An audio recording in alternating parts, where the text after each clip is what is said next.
Chapter 19. The Palestinian Conflict. History of Israel. The stones flew first. In December 1987, on the narrow streets of Gaza's Jabalia refugee camp, teenagers in ragged jeans and keffiyehs clutched rocks with trembling hands. They faced down Israeli soldiers in steel helmets, their rifles raised, their jeeps idling in clouds of dust. It was not the balance of armies, nor the clash of generals. It was the raw defiance of the powerless. Mothers wailed from balconies as boys darted through alleys, shouting slogans of liberation, while soldiers fired tear gas and rubber bullets. What began as an accident, a fatal collision between an Israeli truck and 4 Palestinian workers, ignited a fury decades in the making. The first intifada had begun. Across the land, from the olive groves of Nablus to the back streets of Jerusalem, the uprising spread like wildfire. The Palestinian Liberation Organization PLO, long exiled and waging politics from abroad, suddenly saw the people themselves, the shopkeepers. Students, laborers rise without waiting for instructions. Israelis, who had grown used to the occupation as a regrettable but manageable reality. The daily rhythm of ambushes, roadblocks, and funerals shattered any illusion of permanence. It was the beginning of a new chapter in a century-long conflict, one where the battlefield shifted from the deserts and borders of the Arab-Israeli wars to the very heart of daily life checkpoints. Refugee camps and negotiations across polished tables in Washington and Oslo, the PLO, from guerrillas to diplomats. The Palestine Liberation Organization, founded in 1964, had once been a byword for militancy. Yasser Arafat, the charismatic leader of Fatah, had transformed the PLO into a quasi-government in exile. Its fighters trained in Lebanon and Jordan, its envoys roamed world capitals, and its slogan, "Armed struggle is the path to liberation," echoed through the 1960s and 70s. To Israel and the West, the PLO was synonymous with terrorism, hijackings, bombings. Munich, 1972, but too many Palestinians. It was the only voice insisting their dispossession in 1948 was not forgotten. By the late 1980s, the PLO's fortunes had shifted. Expelled from Jordan during Black September in 1970, and later driven from Beirut during Israel's 1982 invasion of Lebanon, Arafat's movement was marooned in Tunis, geographically and politically distant from the lives of ordinary Palestinians under occupation. The first intifada caught them by surprise. Grassroots committees, student unions, and mosque networks coordinated strikes and demonstrations, often improvising in the moment. For once, the resistance was not orchestrated from afar, but born in the dusty courtyards of Gaza and the winding streets of the West Bank. Israel's response: deploying soldiers to quell demonstrations, imprisoning thousands, and demolishing homes only deepened Palestinian anger and drew international attention. Images of stone-throwing boys facing heavily armed troops became iconic, splashed across Western television screens. For the first time, the global narrative began to tilt. Palestinians were no longer seen only as hijackers in foreign airports, but also as a people struggling under military occupation. This was the moment the PLO saw its chance. Arafat, pragmatic beneath his revolutionary flair, understood that the gun alone would not deliver Palestine. Diplomacy, even compromise, might. In 1988, in a dramatic speech in Algiers, the PLO declared its recognition of Israel's right to exist and accepted UN resolutions calling for a two-state solution. It was a gambler, partial surrender of maximalist dreams, but it opened the door to dialogue. Intifadas, fire and fury, the first intifada, lasted 6 long years. Its weapons were strikes, protests, and boycotts as much as stones and Molotov cocktails. Israel responded with what Defense Minister Yitzhak Rabin called the force of might, power, and beatings. By the time it ebbed in the early 1990s, more than 1,000 Palestinians and some 160 Israelis were dead. But the uprising had changed the calculus. Israelis, weary of sending their sons to patrol hostile alleys, began questioning whether permanent occupation was sustainable. The 1991 Gulf War added a strange twist. Arafat had aligned with Saddam Hussein, hoping Iraq's missiles might shatter Israel and tilt the Arab world toward the Palestinian cause. Instead, it isolated him. Gulf states cut funding, and Palestinians in Kuwait suffered reprisals. Yet the war also realigned the Middle East, bringing the U.S. into a role of direct mediation. Washington saw an opportunity. If Arabs and Israelis could unite under American auspices, perhaps peace was possible. Thus came the Madrid Conference in 1991, the first time Israelis and Palestinians sat in the same forum. Progress was halting, but the ice was broken. Behind the scenes, however, far from Madrid's glare, something more daring was taking shape in a quiet Scandinavian capital: the Oslo Accords. Hope in the north? It began almost clandestinely in a villa outside Oslo, where Norwegian academics and diplomats hosted Israeli and Palestinian negotiators away from cameras and posturing.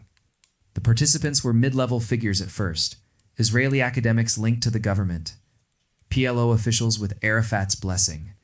Over months, through endless nights of cigarettes, coffee, and arguments, they hammered out what had seemed unthinkable: mutual recognition. In September 1993, the world watched in astonishment as Yitzhak Rabin, the gruff Israeli general turned prime minister, shook Yasser Arafat's hand on the White House lawn. Between them stood President Bill Clinton, beaming like a proud parent. The Oslo Accords were unveiled.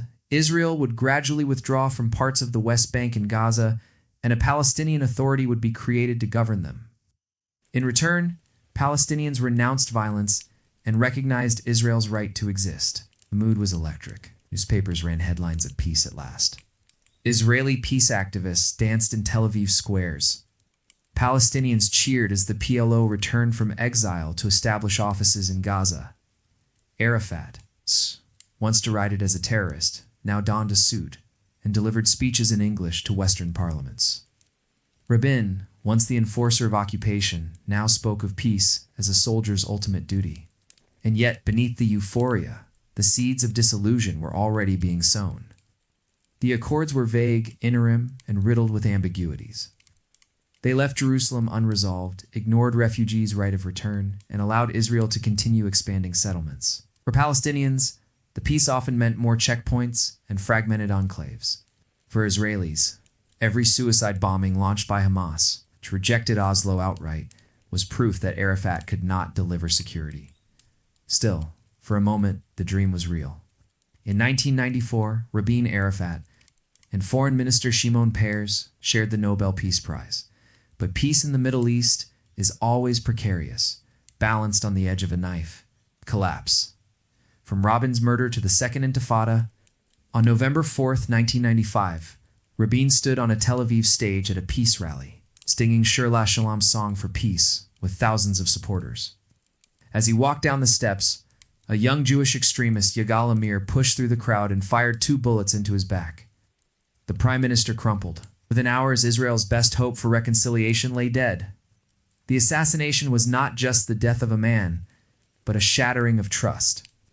Successive leaders, from Shimon Peres to Benjamin Netanyahu, struggled to sustain Oslo. Violence escalated, Palestinian militants launched waves of suicide bombings, Israeli forces retaliated with raids and closures. The fragile architecture of hope began to collapse. By 2000, when U.S. President Bill Clinton convened Arafat and Israeli Prime Minister Ehud Barak at Camp David, the gulf was too wide. Barak offered significant concessions: withdrawal from most of the West Bank, shared control of Jerusalem, but Arafat balked. Unwilling to surrender on refugees and sovereignty, talks collapsed, each side blaming the other.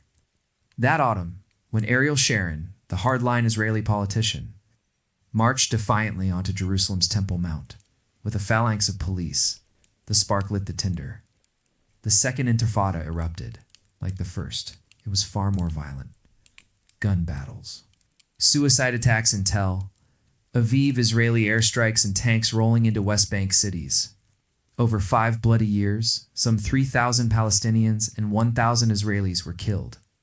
For Israelis, buses exploding in rush hour became the unbearable symbol of Oslo's failure.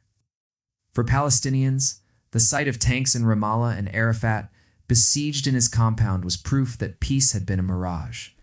Trust evaporated. Hatred deepened. Gaza, disengagement and division. By the mid-2000s, the stalemate forced new strategies. In 2005, Prime Minister Ariel Sharon, once the champion of settlements, stunned his own Likud party by ordering a unilateral disengagement from Gaza. Israeli settlers were evacuated, often dragged crying from their homes. The army pulled out. For the first time in nearly 4 decades, Palestinians controlled a piece of land without Israeli troops inside. But jubilation quickly soured. In 2006, Hamas won Palestinian legislative elections, defeating Arafat's old Fatah movement. The world watched in disbelief as ballots, not bullets, delivered victory to an Islamist movement that openly called for Israel's destruction. Within a year, Hamas and Fatah were at war. Gunmen battled in Gaza streets. Corpses dangled from rooftops. When the dust settled, Hamas controlled Gaza, while Fatah retained the West Bank. The dream of Palestinian unity lay in ruins. Israel, citing Hamas rocket attacks, imposed a blockade on Gaza. The Strip became a cauldron. 2 million people packed into a sliver of land, hemmed in by barbed wire, sea patrols, and walls. Periodic wars erupted 2008, 2012, 2014. 2021 with missiles arching over the border and civilians on both sides huddling in fear. For Israelis in Steret, air raid sirens became the soundtrack of life. For Gazans, drones buzzed overhead like an omnipresent threat. Recent tensions, an endless cycle in the years since. The Palestinian conflict has hardened into a grim routine of flare-ups and stalemates. Negotiations in Annapolis in 2007, Karis efforts in 2014 have come and gone. Settlements in the West Bank have expanded, carving the land into patchworks. Jerusalem, claimed by both peoples, has seen eruptions of violence around its sacred sites. For Palestinians, despair deepens. Sovereignty remains elusive, the economy strangled, politics paralyzed. For Israelis, security concerns justify a tightening grip. International mediators shuttle endlessly, but each side doubts the other's sincerity. Hamas's rockets, Israel's airstrikes, funerals, and speeches. The cycle repeats, wearying even its chroniclers. And yet, beneath the rubble and rhetoric, ordinary lives persist. In Ramallah, brim with students scrolling their phones. In Tel Aviv, children play on beaches as jets roar overhead. Both peoples dream of normality, yet history, heavy and unforgiving, binds them in a tragic embrace. The Palestinian conflict has endured because it is not merely about land, but about identity, justice, and memory. For Palestinians, the Nakba of 1948, when hundreds of thousands were displaced, remains a wound never healed. For Israelis, the specter of annihilation, born of centuries of persecution and the Holocaust, shapes every security calculation. Oslo's failure revealed that without addressing these deeper narratives, maps and accords are fragile. The First Intifada revealed Palestinian agency, but also the limits of occupation. The Second Intifada revealed the depths of mistrust and the cost of violence. Gaza's disengagement revealed that withdrawal without trust leads not to peace, but to further conflict. Each chapter has taught lessons, yet none has brought closure. On the walls of Jerusalem's old city, one can stand at dusk and hear the muezziness call from Al-Aqsa Mosque, mingle with church bells and the hum of Hebrew prayers. It is a soundscape of coexistence and of collision. The Palestinian conflict remains unsolved, not because solutions are unknowable, but because fear, history, and mistrust weigh more heavily than hope. And yet, as the children of both peoples grow up under the shadow of walls and watchtowers, one cannot help but wonder, will they inherit only the bitterness of their parents? Or one day, against all odds, sing their own song for peace?